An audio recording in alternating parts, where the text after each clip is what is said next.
Meu nome é Marcos Paulo Foloni, eu nasci em Cuiabá, Mato Grosso.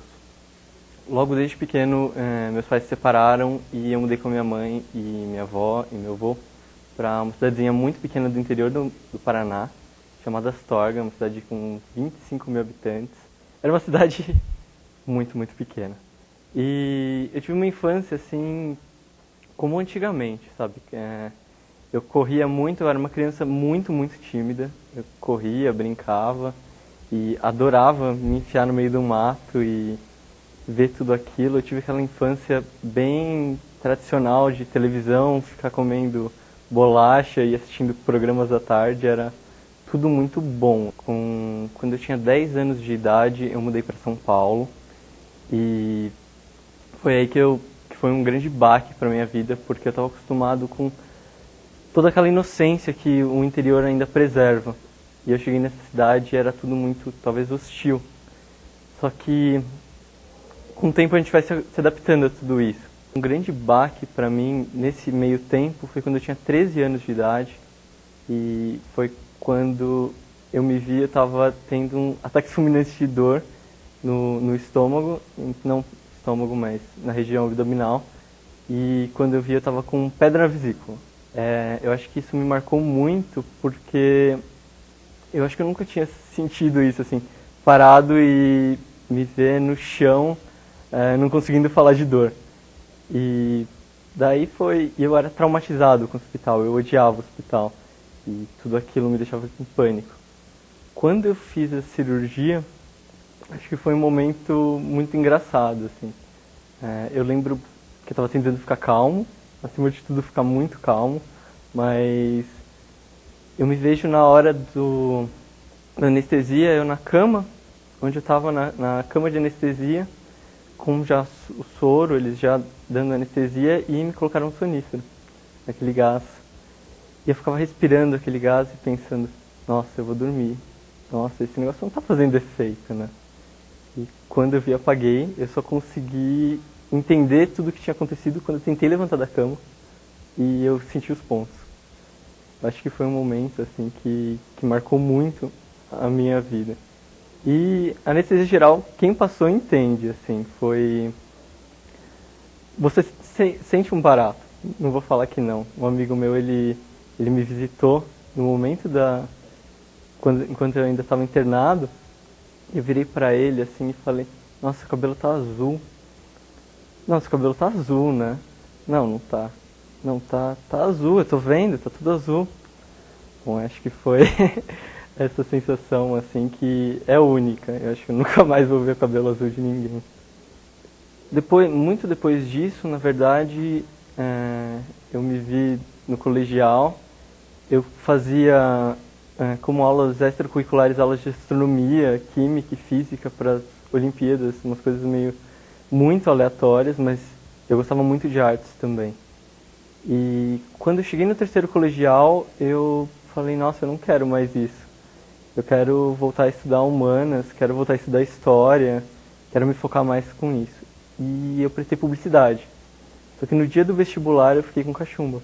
Um pouco depois, acho que 2, 3 dias antes. E quando eu cheguei na prova, ainda muito inchado e com muito medo, eu acho que eu desabei. Assim, eu falei, não. E eu ainda fiquei na nota de corte, acho que ainda foi muito bom pela situação. Mas logo depois disso, acho que foi uma frustração muito grande para mim não ter passado no terceiro colegial. Eu comecei a falar, não, eu quero artes plásticas, eu vou mudar tudo isso. Só que com o passar do ano, foi um ano muito importante para mim, que foi o ano do vestibular, do cursinho.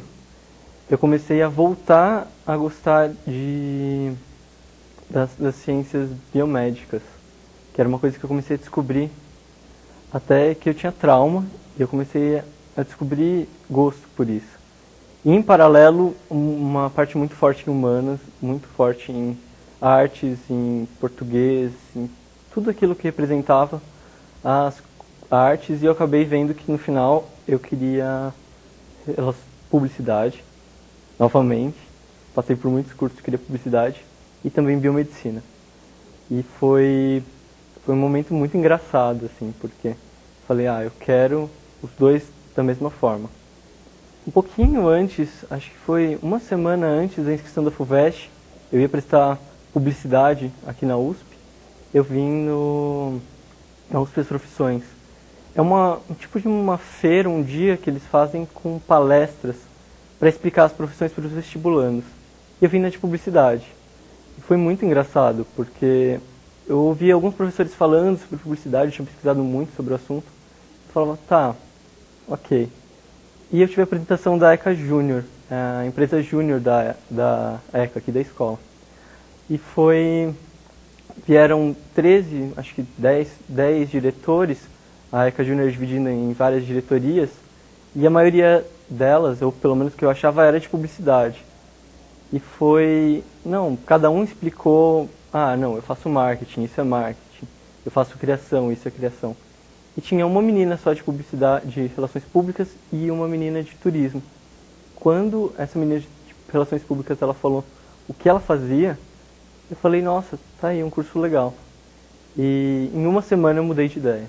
Em uma semana eu mudei a inscrição da FUVEST e prestei Relações Públicas e Biomedicina. Eu fiz 4 vestibulares, 2 de cada. Passei em 2 particulares, uma em Relações Públicas e uma em Biomedicina. Eu não fiz inscrição.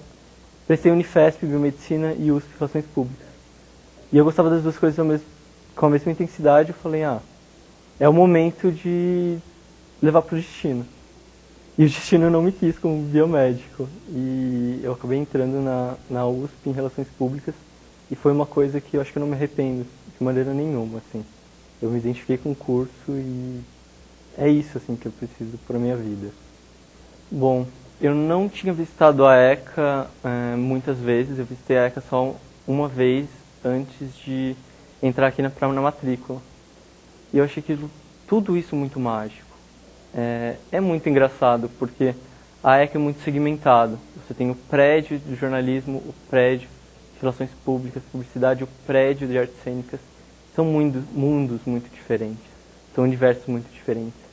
E na Semana dos Bichos, uma coisa que me marcou muito, todo fascinado, assim, olhando, falando, nossa, isso é comunicações, isso é arte, as pessoas são muito diferentes. E tinha um tour pelas artes cênicas. E eles começaram a mostrar as salas. Não, essa sala aqui é de maquiagem. Eu falava, nossa, que diferente. Era um camarim gigante. Essa sala aqui é uma sala que a gente utiliza para treinar som e tudo mais. Uma sala com uma acústica muito boa. E vamos entrar aqui na parte externa do teatro, mas todo mundo fica quietinho porque está tendo uma gravação, um ensaio.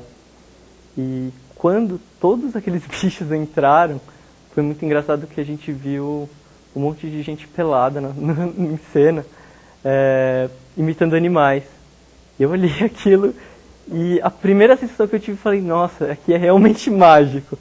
Eu acho que isso foi, assim, a Semana dos Bichos para mim, foi todo esse encanto, essa fantasia. E na verdade, quando você vai passando pelos anos e tudo mais aqui dentro, você vê que é tudo um pouco diferente, assim. Mas esse brilho no olho que um bicho tem quando entra é uma coisa única. Eu acho que muita gente passou por isso aqui. Eu sou um dos maiores gazeteiros, acho que pode ser encontrado aqui em Relações Públicas. Eu comecei no matutino, e no matutino faltava muito, e eu passei para o noturno e comecei a frequentar mais as aulas. Mas eu sempre gostei muito, talvez, da bagagem que os professores traziam. Teve professores que eu simplesmente não ia na aula porque eu não gostava e tentava acompanhar de algum outro jeito. E teve professores que me marcaram muito e me mostraram talvez o como é pensar, como é você olhar para uma realidade e não encontrar limites nela, não se limitar. Eu acho que foi uma coisa que a faculdade me mostrou, assim, me direcionou talvez. Eu acho que eu levo a ECA e todo o ambiente, não necessariamente o que cada professor fala ou o que cada matéria diz, mas todo o ambiente que a ECA traz, ou a atmosfera, não sei.